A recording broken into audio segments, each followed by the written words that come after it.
Thank you again for joining Tiffany Leno of Yoga Roots.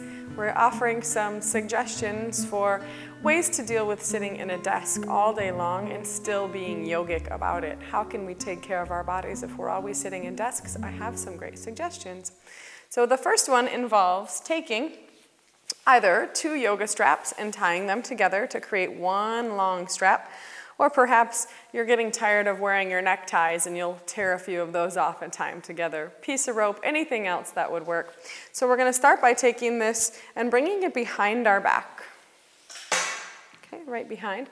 And it would go right at the base of the shoulder blades. For women, that's where your bra strap will be. And we'll take the straps and roll them over our shoulders, or toss them over our shoulders rather. And reach back to grab the straps. So I'm going to do a quick turn around here and show you. We're going to grab the straps and cross them so they make an X behind you, and then we'll bring them back around to front. So first thing we want to do is just get our shoulders to drop down and out of our ears. So very simply, one arm straightens, the other bends, and as you straighten that arm, it encourages the shoulder back. We'll do the exact same thing on the other side. Opposite arm bends and straightens. Shoulder peels back. You can look over that shoulder. And eventually, after a few tries, it's encouraging those shoulder blades to come together and a little bit down your back. Nice little twist side to side. And then we'll bring that strap right at the base of the sternum and tie it like a little bow, because we're all a gift. And making sure that it's tied loose enough so that it's not restricting you. You can bring your fingers through it, it's comfortable, you could reach for anything, it's not cutting off any circulation. What it's going to be is a reminder. And I'm lucky enough to be a yoga instructor, but I'm also a business owner, so I sit behind my desk for hours every day as well. So I understand that feeling of, after a while, starting to slouch forward and feeling in pain. Now this is going to remind us not to slouch forward. It's going to be a constant support on drawing shoulders down and back. You could wear this under a sweater, maybe hide it under a suit.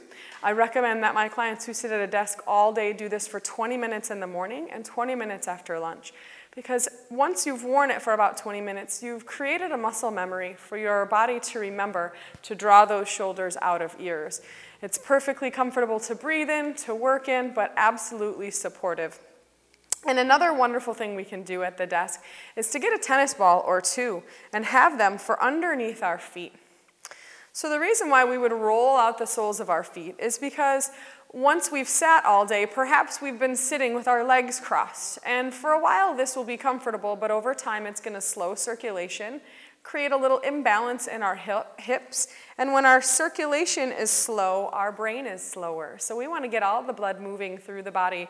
The feet are the furthest part away from the body, furthest part of the body away from the heart. So we want to keep all of our circulation going. So as we're doing this, we're stretching the muscles on the soles of the feet, which affects a whole line of connective tissue up into our shoulders and forehead. We're keeping, obviously, the circulation going in the body and stimulating the nerves the furthest away from the brain. This is a really nice way to get the body moving just a bit so we're not completely sedentary. And it's a great support. It should remind you also of yoga and of breathing. And if you only have 1 tennis ball at home, that's fine, or 1 tennis ball at work, that's fine, but having 2 is nice as well. And if you are going to cross your legs, but have a tennis ball underneath that bottom foot. And actually the pressure of the top leg will give you an even deeper massage on that bottom foot. Another couple of suggestions I would like to make are suggestions involving your keyboard and the positioning of your arms. So the best and most healthy position for our arms is to have our elbows in alongside of our body at a 90-degree angle. So if your keyboard is way up here, over time, your body is going to be unhappy. Your wrists will be unhappy with that. If your keyboard can be with your forearms parallel to the floor, wrists nice and straight, that's going to help prevent carpal tunnel. If your mouse is way over here and all day you're on your mouse over here, you know over time you're going to create a lot of tension in this shoulder, neck, and even in the jaw. So if you can bring your mouse so that your arm is at a 90-degree angle, great.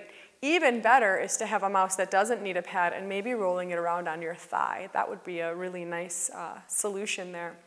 A simple suggestion for carpal tunnel, if you are during the day starting to get carpal tunnel, I teach yoga and also positional release therapy. And in positional release, we teach to bring the two ends of the muscles together. So your carpal tunnel runs in a big circle here, holding your flexors and extensors of your hand. And if this is overstretched and feeling tight, we actually encourage to bring the base of the thumb and the base of the pinky finger together, and then gently turn the hand in. This is not meant to stretch, it's meant to slacken, which means we're bringing the two ends of the muscle together. So again, if the carpal tunnel is coming up for you during the day, just base of the base of the thumb, base of the pinky finger together and turning the hand in slightly. For people who have both carpal tunnel in both hands or both wrists they're trying to support, a lot of my massage therapy friends, we talk about hiding the baby birds. So we make the little baby birds and then we put them underneath our armpits here. And this is one really simple way to slacken the muscles of the wrist and bring that carpal tunnel back to a happy place. So thank you for being here and listening to the suggestions we have. I hope you have a healthy and peaceful work day. And don't forget to stretch, and most importantly, breathe. Namaste.